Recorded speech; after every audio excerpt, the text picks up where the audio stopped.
LG42 ko ma'am, smart na yan. Ito yung kanyang remote. Ayan, nakaka-YouTube na yan dyan.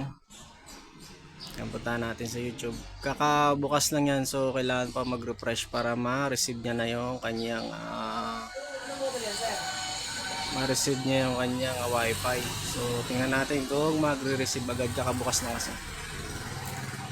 So malakas na rin yung sounds nito, quality. Yan po, may kalahating taong warranty. Siguro, wait lang po. Hindi ko pa nakikita yung kung ano yung issues ng inyong TV. Ang issues ng aking TV po is ano lang to sa frame.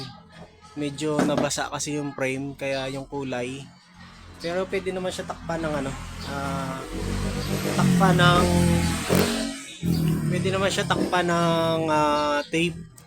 Ito lang naman yung frame niya sa ilalim. Medyo, ano na yung discoloration ng kanyang kulay. Yan.